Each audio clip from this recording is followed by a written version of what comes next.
السلام علیکم۔ میری ماں ایک بار پھر میری بیوی کے چہرے پر یکے بعد دیگرے کئی تھپڑ رسید کر چکی تھی۔ میری بیوی روتے ہوئے ان کے سامنے ہاتھ جوڑ کر کھڑی، بار بار ایک ہی بات کہہ رہی تھی کہ ماں جی جتنا مرضی مار لیں، بھلے مجھے مار مار کر لہو لہان کر دیں، مگر خدا کے واسطے مجھے پڑوسیوں کے ہاں نہ بھیجیں، میں آپ کے آگے ہاتھ جوڑتی ہوں۔ مگر میری ماں کو تو جیسے اس سے خدا واسطے کا بیر تھا۔ اس کی بات سن کر اور ہی غصہ آ چکا تھا۔ وہ میری بیوی کو جھٹک کر بولی کہ چپ چاپ جاؤ اور جا کر کام کرو، خبردار جو یہ فالتو کے ڈرامے کیے تو مجھے تمہاری اس ماہ کی تنخواہ پوری چاہیے۔ بیوی کو یوں روتا اور سسکتا دیکھ کر میرا دل بے چین ہوا تھا۔ میرا دل چاہا کہ جا کر بیوی کو چپ کرواؤں اور امی سے کہہ دوں کہ اب میری بیوی لوگوں کے گھروں کا کام نہیں کرے گی، مگر مجھ میں اتنی ہمت ہی کہاں تھی جو امی کے سامنے بول سکتا۔ بیوی نے مجھے دیکھا تو روتے ہوئے میرے پاس چلی آئی اور کہنے لگی کہ سرمد آپ ہی سمجھائیں نا امی کو، مگر میں کیا کہتا، میری تو ماں کے سامنے بولتی ہی بند ہو جایا کرتی تھی۔ میں مجبور سا نظریں جھکائے خاموشی سے کھڑا رہا۔ میری بیوی نے مجھے تعصب سے دیکھا، لیکن میں سر جھکا کر کمرے میں چلا آیا، جبکہ میری بیوی میرے جانے کے بعد اپنے آنسو صاف کر کے ایک بار پھر خود کو اس دلدل میں دھکیلنے کے لیے تیار کھڑی تھی۔ نہ جانے اس کے ساتھ اس گھر میں کیا ہوتا تھا جو وہ اس قدر ڈری ہوئی تھی۔ میری غیرت پر تو جیسے یہ تھپڑ جیسا تھا کہ میرے ہوتے ہوئے بھی میری بیوی لوگوں کے گھروں میں میری ماں کے کہنے پر کام کر رہی تھی۔ میرے صبر کا پیمانہ لبریز ہو گیا تو میں نے ارادہ کیا میں بیوی کا پیچھا کروں گا۔ ایک دن موقع دے کر میں بیوی کا پیچھا کرنے لگا۔ پڑوسی کے گھر میں داخل ہوا تو سامنے جو منظر دیکھا وہ دیکھ کر میرا وجود کام کر رہ گیا۔ پڑوسی تو میری بیوی کے ساتھ۔ میں گھر میں داخل ہوا تو میری ماں اپنے تخت پر بیٹھی گویا میرا ہی انتظار کر رہی تھی۔ مجھے آتا دیکھ کر انہوں نے فوراً اپنی موٹی اینکوں کے اوپر سے ہی مجھے باغور دیکھا اور 2-3 بادام ایک ساتھ منہ میں پھانک گئیں۔ میری امی نے فوراً اپنے پاؤں جھٹکے اور نوکرانی کو وہاں سے جانے کا اشارہ کیا جو فرش پر بیٹھی ان کے پاؤں دبا رہی تھی۔ اس کے جاتے ہی امی نے فوراً مجھے اپنے پاس بلا کر بٹھایا اور اگلے ہی پل ہاتھ میرے کوٹ کی جیب میں ڈال دیا۔ آج مہینے کی 10 تاریخ تھی اور مجھے تنخواہ مل چکی تھی۔ امی نے فوراً خاکی لفافہ میری جیب سے نکال کر اس میں رکھے پیسے گننا شروع کر دیے۔ میں خاموشی سے بیٹھا امی کا یہ انداز بھی دیکھ رہا تھا۔ سارے پیسے گننے کے بعد 3000 روپے انہوں نے میری ہتھیلی پر نہ جانے کیسے رکھے اور باقی سارے نوٹ اپنے تکیے کے غلاف میں ڈال کر ہاتھ جاڑتے ہوئے بولی، سن سرمد، یہ پیسے میں اپنے پاس ہی رکھوں گی، تیرے پاس رہے تو فضول اڑاتا پھرے گا۔ امی کی بات پر میں خوشی سے سر ہلا گیا۔ ہمارے گھر میں ایک نوکرانی کام کیا کرتی تھی جو کافی عمر کی تھی۔ جب سے بیمار رہنے لگی تھی تب سے وہ اپنی بیٹی کو بھی ساتھ لانے لگی تھی۔ میں جب گھر آتا تو اس کے 5 منٹ بعد دونوں ماں بیٹیاں چھٹی کر کے چلی جایا کرتیں، مگر 2 دن پہلے اس کی ماں کے کندھے میں فریکچر آ گیا، اس لیے وہ اکیلے ہی ہمارے گھر کا سارا کام کرنے آنے لگی۔ میں جب فریش ہو کر اپنے کمرے سے نکل کر آیا تو امی کی باتوں نے میرے کان کھڑے کر دیے۔ ان کا انداز اور سوالات سن کر میں جھیم سا گیا۔ بھلا ایک نوکرانی سے ایسے سوالات کرنے کی کیا ضرورت تھی؟ مگر خیر، میری امی کو کون سمجھا سکتا تھا۔ اے ملیحہ، یہ زرینہ تجھے ہفتے کے کتنے پیسے دیتی ہے؟ میری ماں ٹھوڑی پر انگلی ٹکا کر اس پرکشش نوکرانی سے پوچھ رہی تھی جو اب امی کے سر میں تیل کی مالش کر رہی تھی۔ امی کا سوال سن کر وہ بولی کہ بی بی جی وہ ہفتے کے 3000 دیتی ہے۔ یہ سن کر میری امی نے آبرو جھکائے تھے اور پھر وہ اس سے مزید 1-2 گھروں سے ملنے والی آمدن کے بارے میں پوچھنے لگی۔ حالانکہ سارے گھر کا کام وہ نوکرانی کرتی تھی، لیکن میری اماں سب سے کم تنخواہ دیتی تھی اسے۔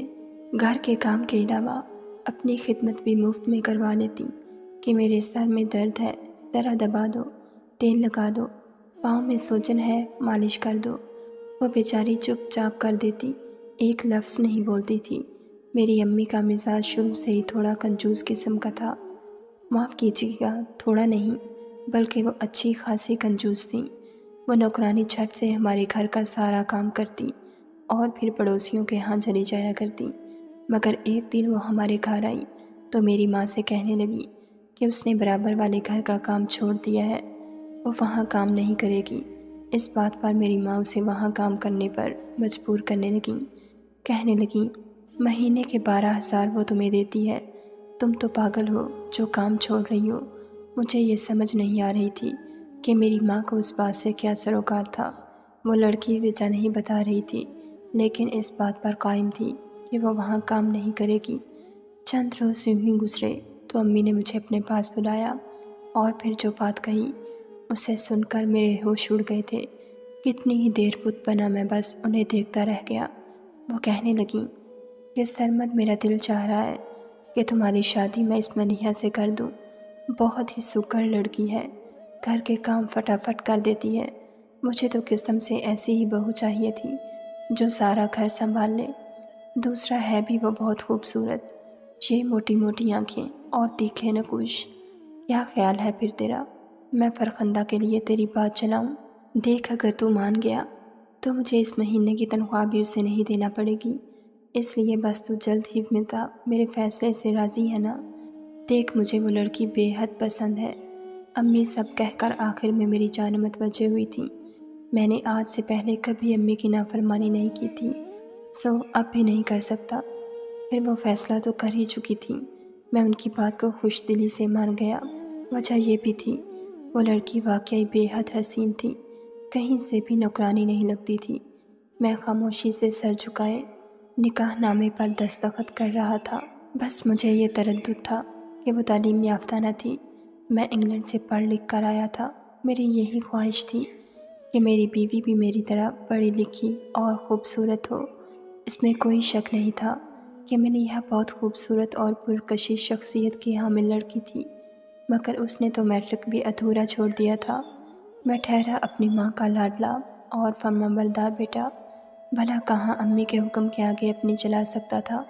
امی کو ملیحہ تبھی پسند آ گئی تھی جب وہ سارے گھر کے کام بھاگ بھاگ کر کیا کرتی تھی۔ انہیں تو مفت میں نوکرانی چاہیے تھی جو اس گھر کے سارے کام وقت پر کرے اور بدلے میں 1 روپے بھی نہ لے۔ امی کی یہ خواہش بھی ملیحہ کی صورت پوری ہو چکی تھی۔ میرا نکاح بہت سادگی سے ہوا تھا۔ نکاح کے گواہان کے علاوہ صرف ہم، ماں، بیٹا اور ملیحہ کے والدین ہی موجود تھے۔ امی نے پڑوس سے کسی بھی ہمسائے کو اس نکاح میں نہیں بلایا تھا۔ شاید وہ کترا رہی تھی کہ اگر انہیں پتہ چلا تو انہیں شرمندگی محسوس ہوگی۔ اپنے تمام تر خواہشات کو میں نے اسی روز پیچھے چھوڑا اور ملیحہ کے ساتھ ہنسی خوشی نئی زندگی کا آغاز کرنے کے لیے تیار ہو گیا۔ ملیحہ دلہن بنی میرے کمرے میں بیٹھی تھی۔ میں جب کمرے میں داخل ہوا تو وہ مجھے دیکھ کر سہم سی گئی۔ ہم دونوں ہی شاید اس رشتے کے لیے تیار نہ تھے، مگر اب نبھانا تو ہر حال میں تھا۔ وہ دلہن کے روپ میں بے حد خوبصورت لگ رہی تھی۔ میں چلتا ہوا اس کے پاس بیڈ پر آ کر بیٹھ گیا۔ الفاظ کے تانے بانے جوڑ کر میں کچھ بولتا، اس سے پہلے ہی مجھے اس کے وجود سے عجیب سی بو آنے لگی، جیسے وہ نئی نویلی دلہن نہ ہو بلکہ کچن میں کام کرنے والی نوکرانی ہو جس کے وجود سے ادرک لہسن کی بدبو آ رہی تھی۔ میں نے اس کے اور اپنے پیچ ایک حد تک فاصلہ رکھا اور چند باتیں کر لینے کے بعد دوسری جانب لیٹ کر سو گیا۔ صبح جب میری آنکھ کھلی تو ملیحہ کمرے میں موجود نہیں تھی۔ میں فریش ہو کر کمرے سے باہر آیا تو میری ماں ڈائننگ ٹیبل پر بیٹھی میرا ہی انتظار کر رہی تھی۔ میری نظریں ملیحہ کو ڈھونڈ رہی تھیں کہ تبھی وہ کچن سے ہاتھ میں ٹرے تھامے باہر نکلی۔ سادہ سے چٹیاں میں بندھے بال، دوپٹے کو ایک سائڈ پر باندھے ہوئے، پھیکے سے رنگ کا جوڑا پہن کر وہ صبح سویرے ہی یوں کام کر رہی تھی گویا اس گھر کی بہو نہیں بلکہ نوکرانی ہو۔ میرا دل بجھ کر رہ گیا تھا۔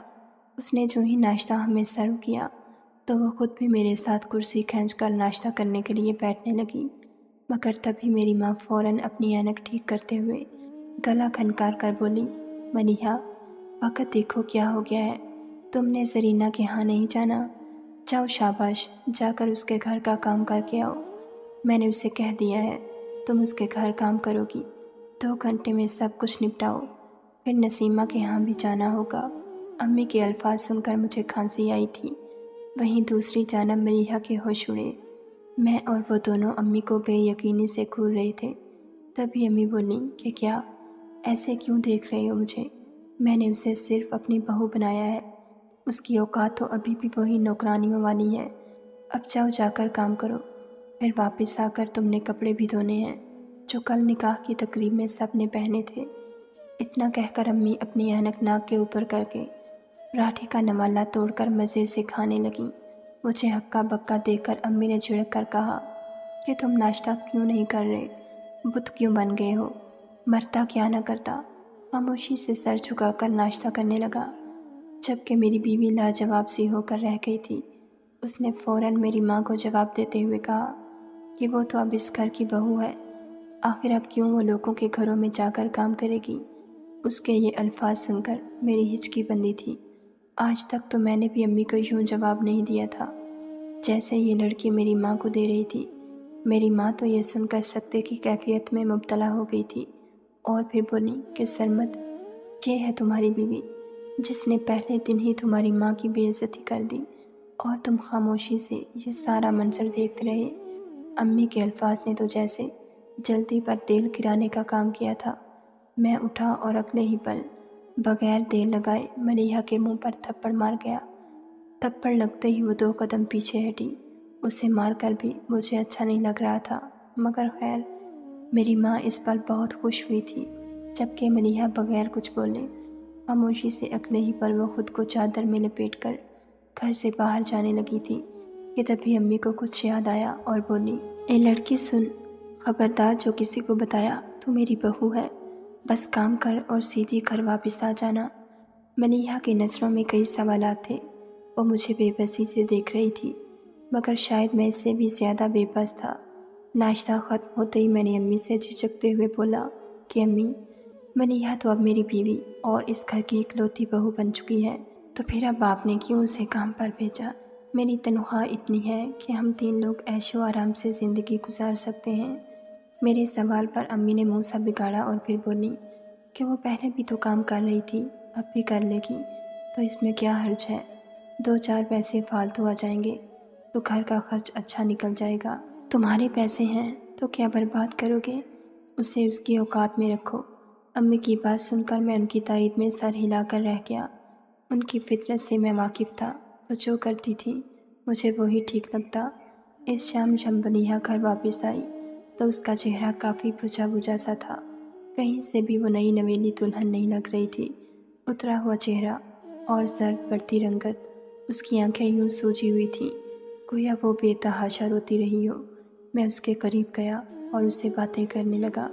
وہ انتہائی نرم لہجے کی مالک لڑکی تھی۔ کچھ دیر بعد وہ فریش ہو کر اپنا حلیہ میرے کہنے پر نئی نویلی دلہنوں جیسا کر کے آئی تو بہت خوبصورت لگ رہی تھی، مگر اس حسین چہرے پہ تھکان کے آثار بھی موجود تھے جو شاید سارا دن گھروں میں کام کرنے کی وجہ سے نمایاں تھے۔ میں آج ملیحہ کو کچھ دیر کے لیے ہی صحیح مگر اپنے ساتھ باہر لے جانا چاہتا تھا، مگر تبھی امی کی بلند آواز آئی جس میں وہ ملیحہ کو اپنے کمرے میں بلا رہی تھیں۔ جب ملیحہ ان کے کمرے میں گئی تو اسے واپس آنے میں کافی دیر ہو گئی۔ میں کمرے سے باہر نکلا تو سامنے کا منظر میری توقع کے خلاف تھا۔ ملیحہ تیار ہو کر اب برتن دھو رہی تھی۔ ایک بار پھر میرا جی بری طرح کھٹا ہوا تھا۔ جب تک ملیحہ کمرے میں آئی میں انتظار کر کے سو چکا تھا۔ کئی دن یوں ہی گزر گئے۔ ایک روز جب ملیحہ گھر آئی تو مغرب کا وقت ہو چکا تھا۔ امی تو جیسے اسی کے انتظار میں بیٹھی تھی۔ میری بیوی ابھی تک میرے گھر نہیں آئی تھی۔ مجھے تشویش سی ہونے لگی کہ تبھی وہ گھر میں داخل ہوئی۔ اس کی حالت دیکھ کر تو کوئی بھی اندازہ لگا سکتا تھا کہ یقیناً اس کے ساتھ کچھ تو ہوا ہے۔ زرد بڑھتی رنگت اور سوجی ہوئی آنکھیں، سہما ہوا چہرہ اور بوجھل قدم لیے وہ اندر داخل ہوئی۔ اس کے دائیں ہاتھ کی مٹھی میں پیسے بھی موجود تھے۔ میری ماں کی نظر جو ہی پیسوں پر پڑی، انہوں نے فوراً پیسوں کو اس کے ہاتھ سے جھپٹ لیا اور گننے لگیں۔ وہ پیسے گن کر فوراً انہوں نے اپنے تخت پر رکھے، تکیے کے غلاف میں ڈال دیے۔ ملیحہ کچھ نہ بولی اور روتے ہوئے کمرے میں چلی گئی۔ اسے یوں روتا دیکھ کر میرے دل کو کچھ ہوا تھا۔ میں اسی کے پیچھے کمرے میں آیا اور پوچھنے لگا کہ آخر کیا ہوا ہے، وہ رو کیوں رہی ہے؟ میرے سوال پر وہ فوراً میرے ہاتھ تھام کر روتے ہوئے بولی کہ سرمد، میں اب یہ کام نہیں کرنا چاہتی۔ میں تو آپ کی بیوی ہوں نا، آپ اتنے امیر ہیں، خدا کا دیا آپ کے پاس سب کچھ ہے، پھر اس کے باوجود مجھے کیوں لوگوں کے گھروں میں کام کرنا پڑ رہا ہے؟ بس میں نے فیصلہ کر لیا ہے، اب کل سے میں کسی کے یہاں بھی کام کرنے نہیں جاؤں گی۔ میں تو خود بھی یہی چاہتا تھا، مگر امی کو یہ بات آخر کون سمجھاتا۔ اگلی صبح ہوئی تو ملیحہ نے امی سے کہا کہ وہ اب گھروں میں جا کر کام نہیں کرے گی۔ امی کا یہ سوال سننا تھا کہ وہ آگ بگولا ہو گئیں اور بولیں کہ کیوں نہیں کرو گی؟ بھولو مت، میں تمہیں یہاں بہو بنا کر لائی ہی اس لیے تھی کیونکہ تم ایک نوکرانی تھی۔ امی کے الفاظ سن کر ملیحہ بولی کہ وہ گھر کے سارے کام کر دیا کرے گی، مگر اب پڑوس میں کام کرنے نہیں جائے گی۔ میری ماں کو تو جیسے سب سے ہاں سننے کی عادت تھی۔ ملیحہ کی زبان سے بار بار منع سن کر ان کا غصہ ساتویں آسمان پر پہنچ گیا اور وہ اسے پیٹنے لگی۔ میں بمشکل مٹھیاں بھینچ کر ضبط کرتا ہوا رہ گیا۔ کاش میں امی کو ایسا کرنے سے روک سکتا۔ امی نے تو اسے یہاں تک دھمکی دے دی کہ اگر اس نے ان کی بات نہ مانی تو وہ اسے طلاق دلوانے سے بھی پیچھے نہیں ہٹیں گی۔ میں ٹھہرا ماں کا طرفدار، وہ جو کہتی وہی کرتا، پتھر پر لکیر سمجھتا تھا۔ در حقیقت میں نے دنیا دیکھی ہی اپنی ماں کی نظر سے تھی۔ وہ جو کہتی تھی مجھے وہی سچ اور ٹھیک لگتا تھا۔ ان کے سامنے بولنے کی یا انہیں کسی کام سے روکنے کی جرأت مجھ میں ذرا بھی نہیں تھی۔ اب جب انہوں نے میری بیوی کو ایک ساتھ کئی تھپڑ مارے تو مجھے برا ضرور لگا تھا، مگر میں نے کسی طرح خود پر کنٹرول کر لیا۔ اب ماں تھیں، جو کرتی بہتر ہی کرتی، میں کیا کہہ سکتا تھا۔ کسی طرح مار کر انہوں نے ملیحہ کو کام پر بھیج دیا اور میں دفتر آ گیا۔ سارا دن میرا دھیان ملیحہ کی جانب ہی رہا۔ نہ جانے اس پر کیا بیت رہی تھی، جانے انجانے میں ہی صحیح، مگر اب مجھے اس سے محبت ہوتی جا رہی تھی۔ وہ معصوم سی صورت کی مالک لڑکی مجھے پسند آنے لگی تھی، مگر اتنے دنوں میں آج تک مجھے اور اسے ایک گھنٹہ بھی ایک دوسرے کے ساتھ گزارنے کا موقع نہیں ملا تھا۔ شام کو میں جب گھر گیا تو میری ماں میرے کمرے میں موجود میری بیوی کے سارے کپڑے نکال کر بیڈ پر رکھے دیکھ رہی تھی، اور پھر صرف 3 پرانے طرز کے جوڑے الماری میں رکھ کر باقی نئے جوڑے اپنے ساتھ اپنے کمرے میں لے جانے لگیں۔ وہ ایسا کیوں کر رہی تھی میں نے نہیں پوچھا تھا۔ کچھ دیر بعد ملیحہ گھر آئی تو اس کا وجود کپ کپا رہا تھا۔ وہ پوری طرح ہانپ رہی تھی، یوں محسوس ہوتا تھا جیسے وہ بھاگ کر آئی ہو۔ اس کے چہرے پر پسینہ ابھی بھی موجود تھا، حالانکہ موسم تو ٹھنڈا تھا۔ مجھے اپنے سامنے موجود دیکھ کر اس نے فوراً اپنے چہرے کو صاف کیا اور خود کو نارمل دکھاتے ہوئے سیدھا ساس کے کمرے میں گھس گئی۔ ساس کے کمرے میں جاتے ہی مجھے کمرے سے شور شرابے کی آوازیں آنے لگیں۔ میں بھی دروازہ کھول کر اندر داخل ہو گیا، مگر میری ماں ہمیشہ کی طرح چلا کر کہہ رہی تھی کہ تمہاری مار مار کر شکل بگاڑ دوں گی اگر دوبارہ تم نے یہ بات کی تو۔ دفع ہو جاؤ میرے کمرے سے اور کھانا بناؤ۔ ملیحہ ہاتھ جوڑے ہوئے روتی کمرے سے باہر نکل آئی اور پھر میرے سامنے ہاتھ جوڑتے ہوئے بولی کہ میں پڑوس میں اب کام کرنے نہیں جاؤں گی، مجھے ڈر لگتا ہے۔ پلیز ساس کو سمجھائیں، میں مزید اب لوگوں کے گھروں میں جا کر کام نہیں کر سکتی۔ میں نے اسے دلاسا دیتے ہوئے کہا کہ میں جلد ہی امی سے بات کروں گا، مگر امی تو کسی طور بھی ماننے کو تیار نہ تھیں اور نہ ہی میں اپنی والدہ سے بحث کر سکتا تھا۔ اپنی بیوی کو اب نوکرانی کے روپ میں دیکھ کر اندر ہی اندر میں جلتا بھی رہتا، مگر اپنی ماں سے کہنے سے ڈرتا تھا۔ میری بیوی جانے سے بالکل ہی انکار کر چکی تھی۔ صبح ہوئی تو ساس اسے زبردستی مار کر گھر سے بھیجنے لگیں اور وہ بیچاری لاچار سی گھر سے چلی جایا کرتی۔